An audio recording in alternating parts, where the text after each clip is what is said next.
got everybody's attention now. And what this is what is referred to as a battle rattle. And it was used mostly by naval groups during the Civil War on board, but it was also known to have been used in certain battles. Battle of Fredericksburg.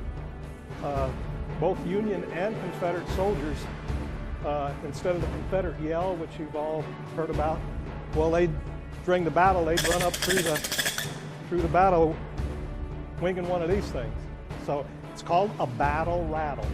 And instead of using a bugle or a whistle on board a ship, they would use, and some of these things were huge. In fact, some of them, it took two hands to actually operate one of these things. But I'll pass it around and don't, wait until afterwards and to use it.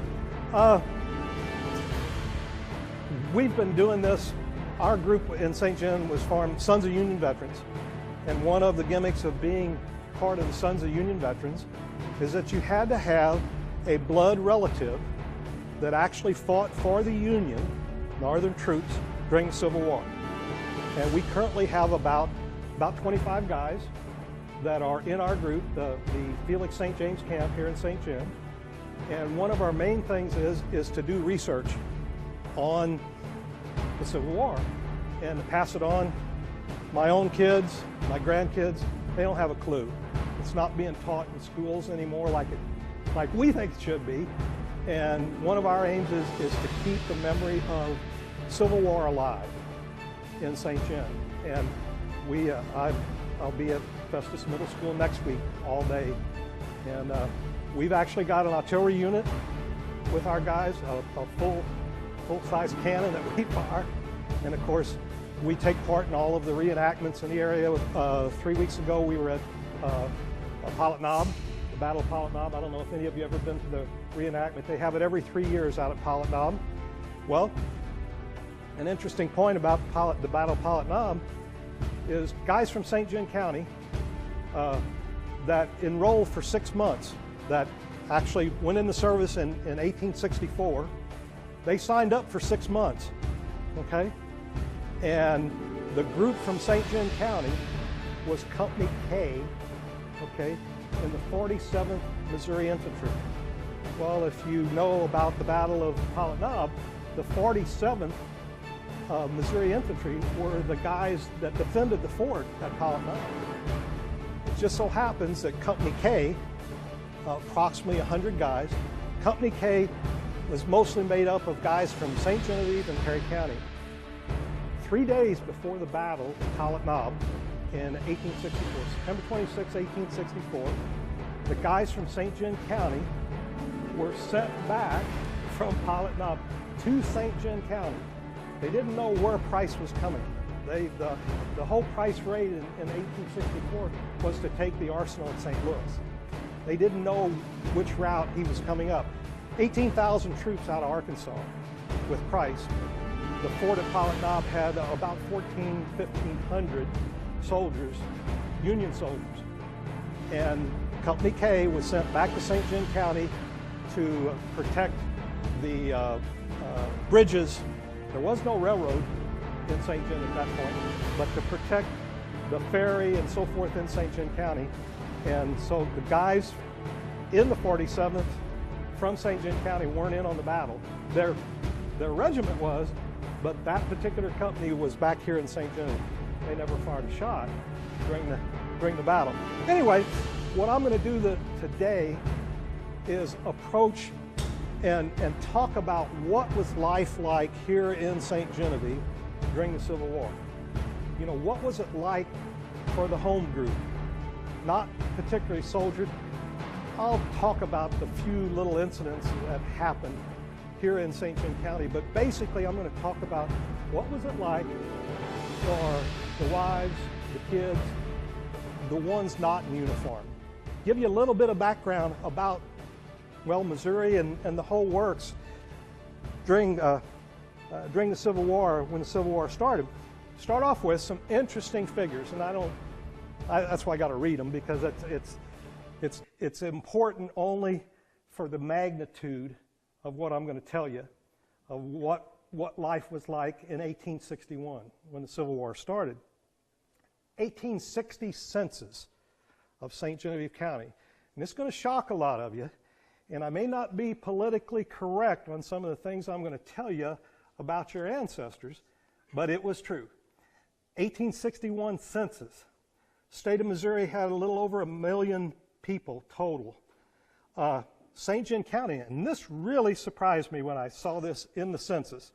The population of St. Genevieve County in 1860, a year before the Civil War started, was 8,029.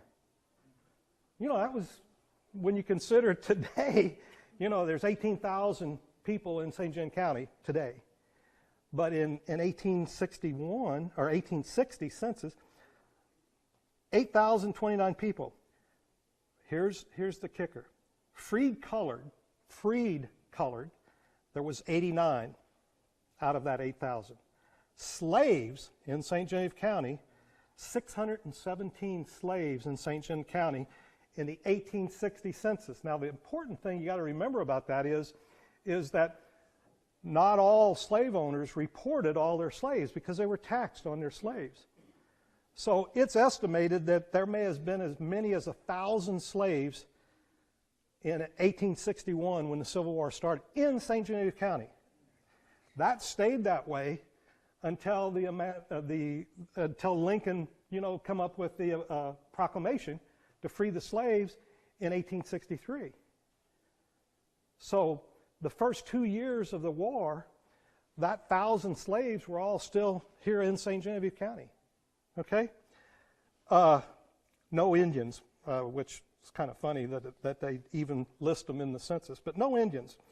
The adult males during the Civil War was any male from 20 to 70. They were all eligible for military service if you were between the ages of 20 and 70. That was official. There was a lot of Union guys that went to war and they weren't yet 20. They were 14, 15 on up. Interesting enough that in St. James County, 70% of the adult males, okay, 70% of the adult males from 20 to 70 actually fought as a soldier for one side or the other during the Civil War from St. James County. Now, if you do the math on that, it ends up being that there was 1,650 adult males from St. Genevieve County that were soldiers during the Civil War out of the 8,029 total population. So that was a big deal.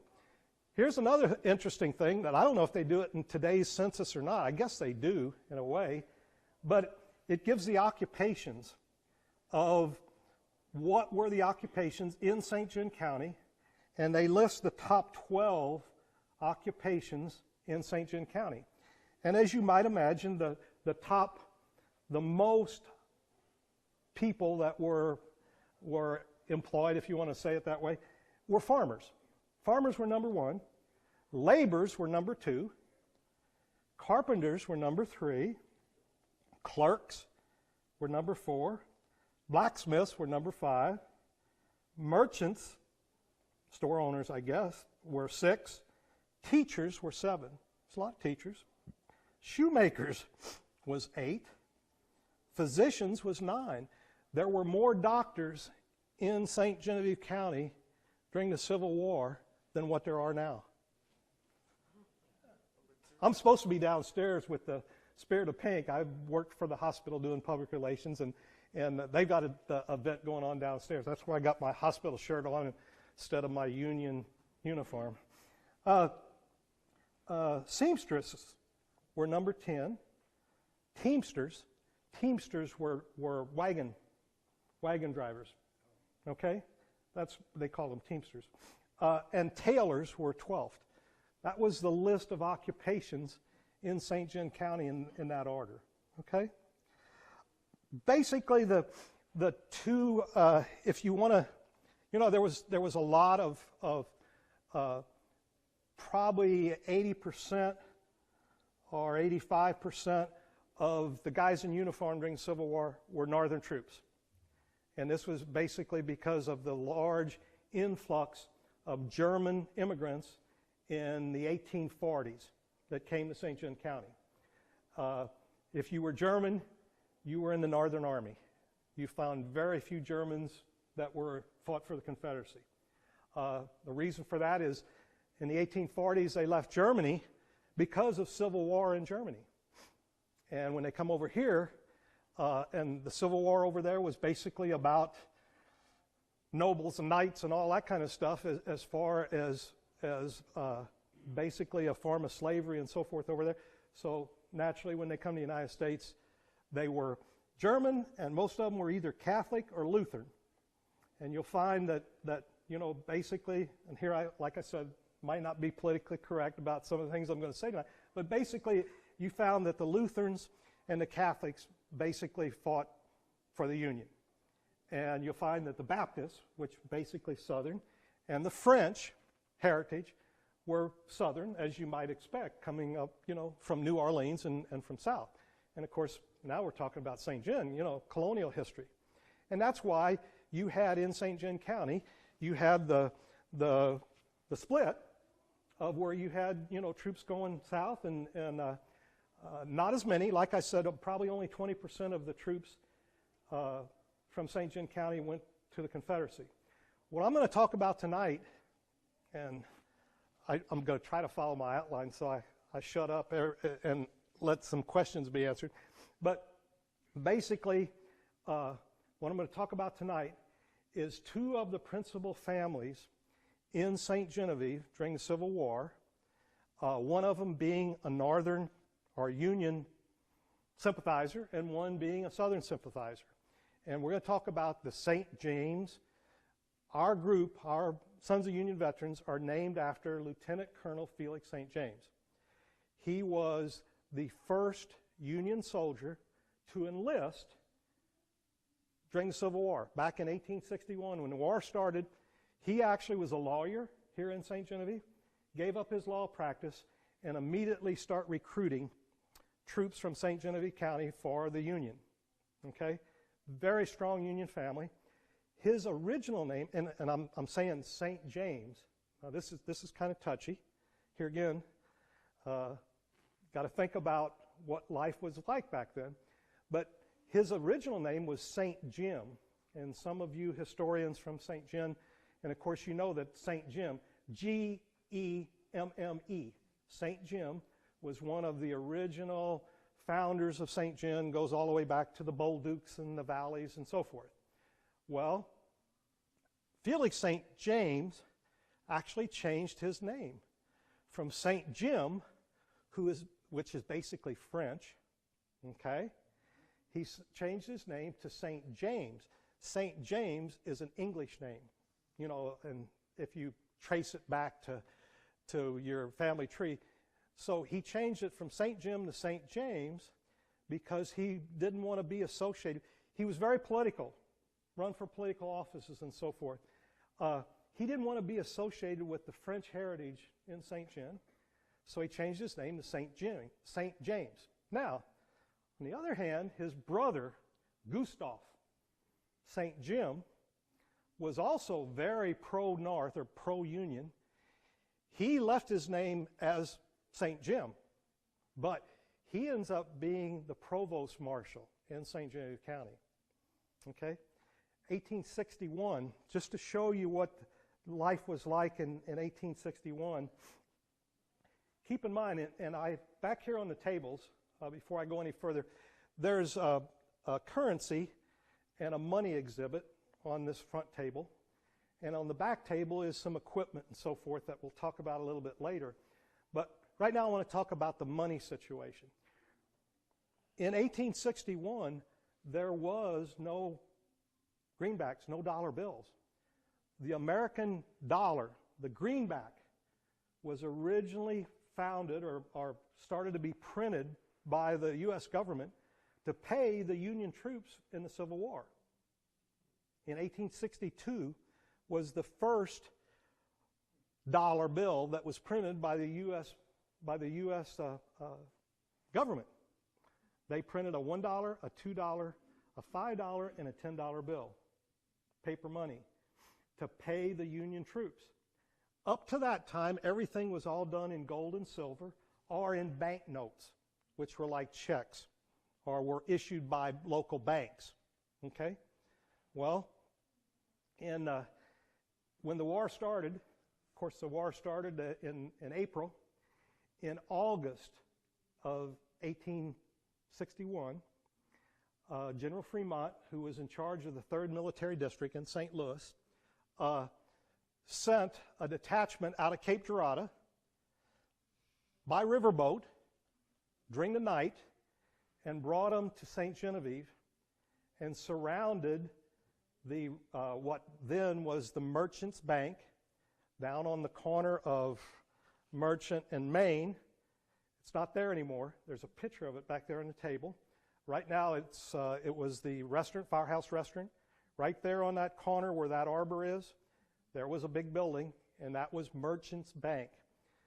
Anyway, Fremont sent the troops overnight from Cape Girardeau. It was a detachment, 250 men and 2 artillery pieces to surround the town of St. Genevieve. This was the biggest event of the Civil War for St. Gen, okay? So that's why I'm mentioning this particular event. Surrounded the town during the night, woke Ferdinand Rozier up, who lived just right down the street, to open his bank. He didn't know this was coming, and they basically robbed the bank. These are Union soldiers. The detachment, very interesting, they were really expecting trouble. That's why they had the artillery group.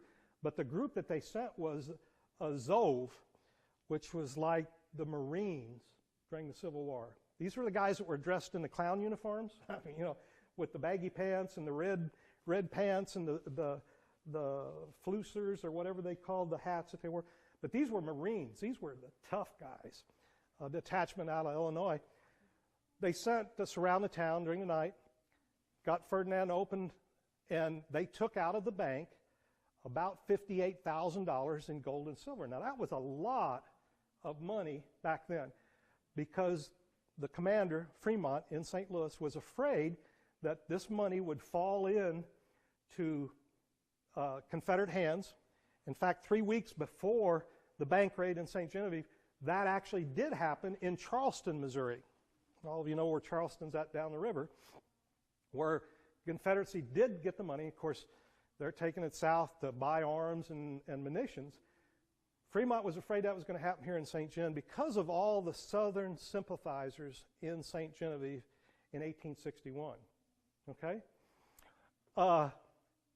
They got Rozier up, took the money, and instead of taking it by land, because they figured that they may get bushwhacked on the way to St. Louis, they were taking this to St. Louis, where there was a lot of Union troops, and the money would be safe. And of course, this Merchants Bank down here was part of a big bank system in St. Louis. Okay, and they had arranged it with the bank, you know, all the board and everybody in St. Louis. They knew this was happening, but the president of the local bank, Rozier, he didn't know this was happening. Rozier actually had a son that fought for the Confederacy. So anyway, that's a whole other story. But anyway, took the money, and instead of taking it by land, they took it back down to Little Rock Landing, put it back on a riverboat, and took the money by riverboat to St. Louis. So it wouldn't get, no incidents whatsoever happened, except that Major McDonald, who was part of that, and could you help me here and hand these out?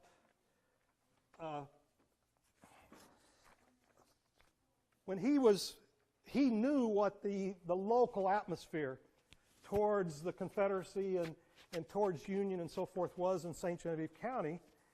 And before he left, he posted this proclamation that I'm handing out right now.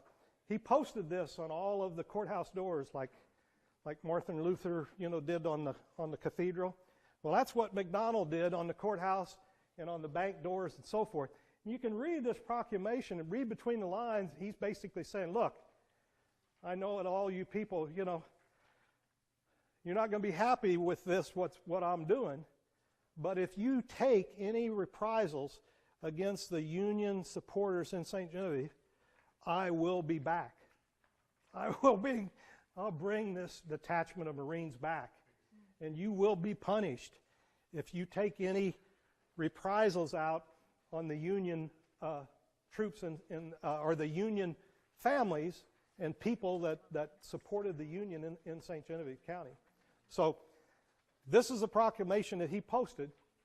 But interesting enough, later on in, I'm going to say 1863, I might be wrong about that date, but the second page, what I handed out here, Gustav St. James, or St. Jim, remember this is the brother of the lieutenant, he was made the provost marshal in St. Genevieve, and as soon as the war started, they put St. Genevieve County under martial law.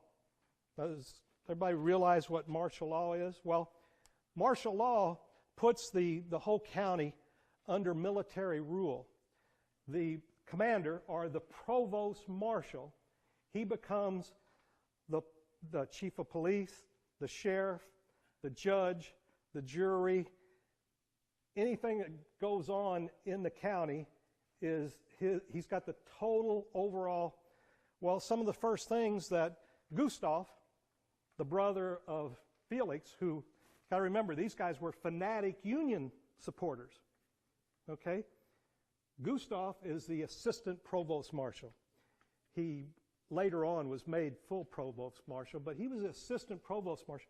One of the first things he did was, because he knew about all the Southern sympathizers, he closed the local newspaper. The Plains Dealer, wasn't the Fair Play or the Herald back then, it was the Plains Dealer, okay? The local newspaper, he did not allow the local newspaper to be printed for the entire Civil War. If you wanted local St. Genevieve County news, you had to get the Perryville paper to find out what was going on. Now, keep in mind, contrast St. Gen County to Perry County. Perry County has always, even today, strong Republican. St. Gen County, strong Democrat, okay? Back all the way back to the Civil War, it was strong Republican. And why was that? Well, all the Germans, and especially the Lutheran Germans that settled in Perry County, of course, the entire Perry County, I don't know of any, in all the research and stuff that our group has done, I don't know of any Southern troops, and I might be wrong about this, but I don't know of any Southern troops from Perry County. So, needless to say, there was, they didn't have any problem with the newspaper in Perryville as compared to the newspaper in St. Gen. But no newspaper in St. Gen during the Civil War, okay? During the Civil War, long about the third year or so, the commander in St. Louis, and it wasn't Fremont at that time, it was a different general that was in charge of the 3rd Military District. He asked Gustav, or all of the provost marshals in every county, to send a list to him of the prominent citizens in the county and to give a slight description of what their preferences were. That list that's there, and if you count them, all but 6, the local provost marshal, St. Jim, he said that they were all Southern sympathizers. He hasn't got some nice things to say about most of the Southern sympathizers in St. John County. And you'll notice that one of them, like I said, is that he put on his list was the president of the bank down the street here that the troops come in on at the beginning of the war and took all the money out of that bank. And there's the reason why, And you can see, you'll notice some different terms that was used for Republicans and for different, interesting enough, Chadwell in the Chadwell Letters, which I'll talk about here in a little while, Chadwell refers to the Union sympathizers as black Democrats, is what they called them. If you were a Southern soldier, you referred to, not as Yankees or Union troops, but a lot of them were, in the correspondence and stuff, they referred to Union troops as black Democrats. So there was a couple of Confederate guerrillas that were caught in Perry County, and they took them out of the county and just threw them in the ditch, shot them, threw them in the ditch. yeah, but were they from Perry County? Yes, they were from Okay. the county. You know, and there may have been, but basically Perry County was Union, St. John County was a mix. And it was because, you know, a lot of the French, you know, atmosphere from, you know, St. John being settled by the French and all the French, and, well, you saw the slaves, you know, 617 of them at the beginning of the Civil War. And that was the ones that were reported on the census of slaves in St. Genevieve County. Okay, backing up a little bit, the one family that like I said, that I was going to talk about, Lieutenant Colonel Felix St. James, he later goes on to recruit a lot of troops. By the way, before I get off of the bank raid, Fremont in St. Louis, the general of the military district, before the bank raid, he knew, and Felix was already a captain. He eventually becomes a lieutenant colonel. He was a captain at that point. Fremont kept his eye on him because he was a climber. This is St. James, the brother to Gustav, the provost marshal. He knew that Felix was from St. John County, so that group of Marines that they sent up to rob the bank, he had Felix temporarily reassigned to that group of Marines to come in, since Felix knew St. Genevieve County and where everything was at. He had Felix come along with that group, and he was the one that was with Major McDonald to raid the bank. But Felix was in on that to take the money out, which, just a side note, since that is, like I said, the family, the Union family that I'm talking about tonight. The other family that I want to talk about, the Confederate family, was a guy by the name of Alexander Chadwell. Now, Alexander Chadwell, if some of you are familiar right now where Jack Dunsey lives, on what all of us old-timers from St. John used to call Lover's Lane, and the official name of that road is Chadwell Lane, okay? How did it get its name? Well, I'm going to tell you how it's got its name. The house where Jack Dunsey lives was the Chadwell residence, okay? Gideon Chadwell had 3 daughters and a son. Alexander was 21 years old at the beginning of the Civil War, and he enlisted in the Confederacy, okay? He was very well educated. He was educated somewhere down south, Nashville, I think, but had the equivalent of like a college or some college education. So soon as he enlisted, they automatically, and his picture's back there in the book, okay? He looks like he's 12, but he was 21. When he enlisted, they immediately made him a second lieutenant, and eventually they made him a first lieutenant. Very well written. I ended up through the ages with what is now referred to as the Chadwell Letters.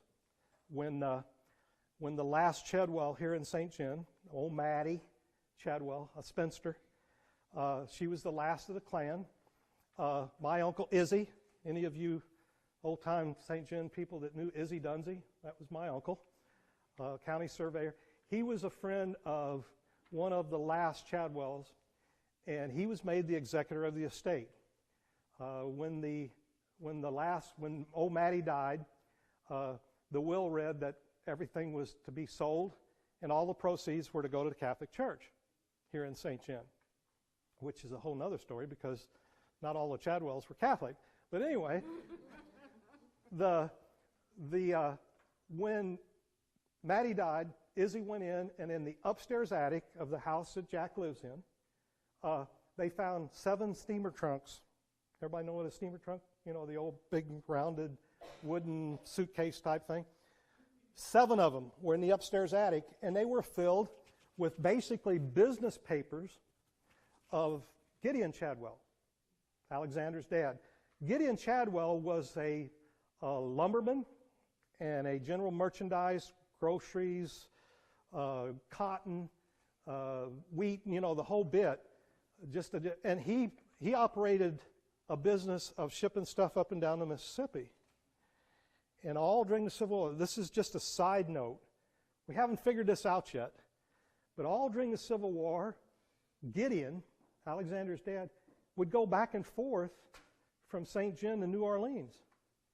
And back and forth, cross, enemy lines.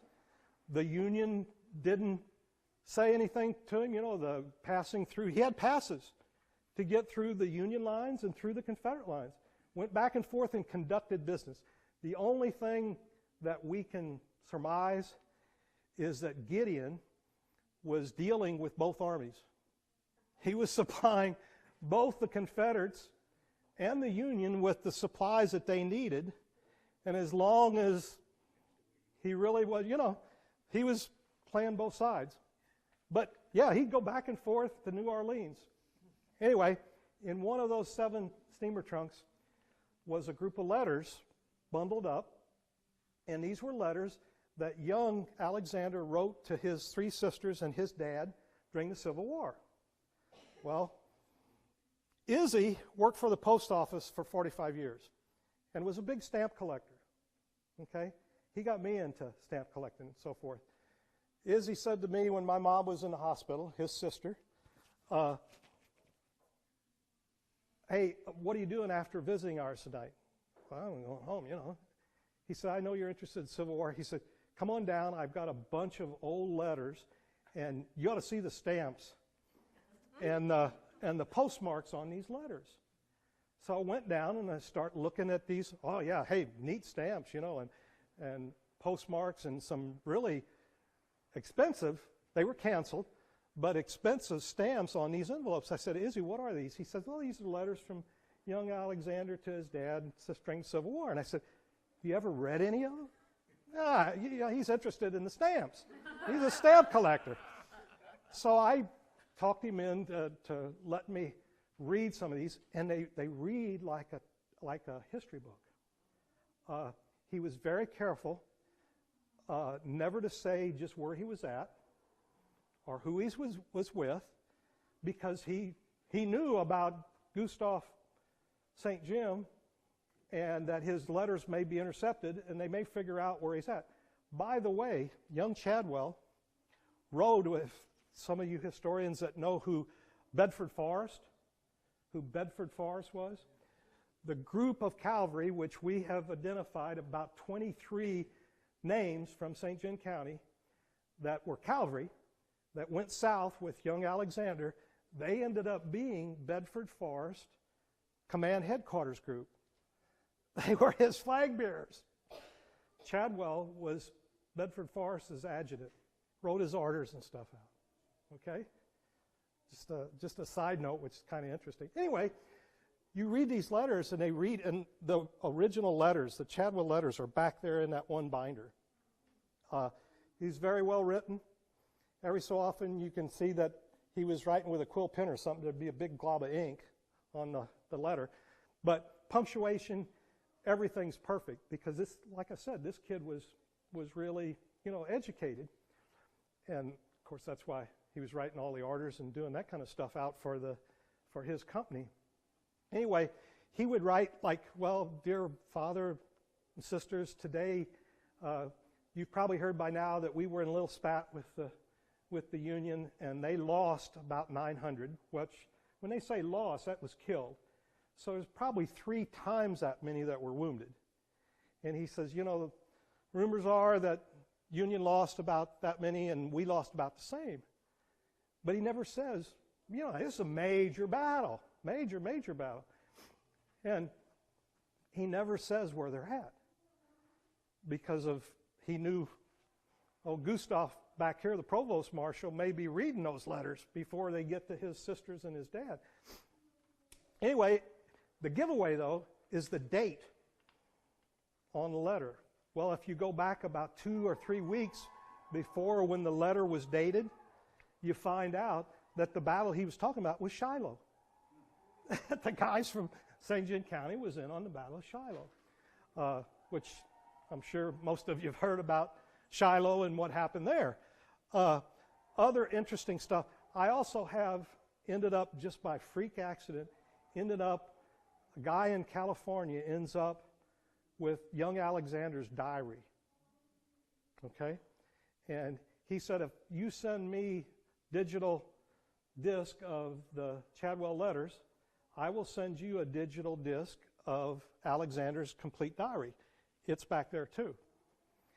In his diary, and if you're familiar with Civil War and Bedford Forest, you all know about what Fort Pillow was. I know she knows what Fort Pillow was. Yeah. Fort Pillow was kind of, make a long story short, Bedford Forest surrounded a Union fort right on the Mississippi, down in Tennessee, and bombarded it, gave them a chance to surrender. They didn't. Well, all the artillery groups in that fort were black. Okay? The commander of the fort eventually did surrender. And, of course, the black troops in there knew Bedford Forest. Bedford Forest was a big slave owner. After the war, Bedford Forest becomes the first Grand Dragon of the Ku Klux Klan. Okay? KKK back then wasn't what it is today. But, and after the war, they tried to try Bedford Forest for war crimes. And not only did they not find him guilty of war crime, basically because of Fort Pillow, but not only did they not find him guilty in southern courts, but they elected him lieutenant governor of the state of Mississippi. So anyway, this is the group that, young Alexander was in with. In his diary, he talks about the Battle of Fort Pillow and what really happened. The way it was reported in the papers and to Union forces is after the battle, Bedford Forest lined up all the black troops, 400 of them, up against the wall and shot them all. Well, if you read the diaries, and what really happened is, the white troops in the fort actually did surrender and were taken prisoner and so forth. The black troops, knowing it was Bedford Forest, they kept on firing. And Bedford Forest, in Alexander's diary, actually says the order was given, as long as they are not laying down their arms, as long as they're shooting at you, you keep shooting at them. And, of course, what happens is the Fort Pillow Massacre comes out in all of the northern papers. And that became the battle cry of a lot of the Union generals. And a price was put on Bedford Forest's head right away for war crimes, okay? And it become like, the row, like, remember the Alamo? Well, this was remember Fort Pillow to Union forces. So our guys from St. John County were in on that Fort Pillow Massacre, if you want to call it a Fort Pillow Massacre. But it really, you read accounts, personal accounts like this diary, that really tells you, what really did happen. Young Chadwell was, like I said, very interesting. He would write home. A lot of the guys in his detachment could not read or write. So in a lot of his letters, he writes and says, well, tell Tom and Bob Bova. There was two brothers that were in that company with Forrest. Tell Tom and Bob Bova's dad that Tom was shot in the arm, but he's doing fine. He's back in action, Don't worry about it. And he would relay this stuff to his sisters and dad, and then they in turn would get hold of Tom and Bob Bova's dad and relay the message on, and it would go back the other way, because, like I said, he become kind of the spokesman for the group from St. John County as far as how the boys were and what was happening to them, down south. They were all through the South, all during the Civil War, all through the Mid-South and in Mississippi, and were a number of battles. They were at, like I said, at Shiloh. They were at Fort Donelson, Fort Henry. Well, anywhere where Forrest was at, if you read about, some of the exploits of Forrest and some of the cavalry raids and stuff that he pulled off, the guys that were right with him were the guys from St. James County. Anyway, that's, a little bit about two of the major families in St. John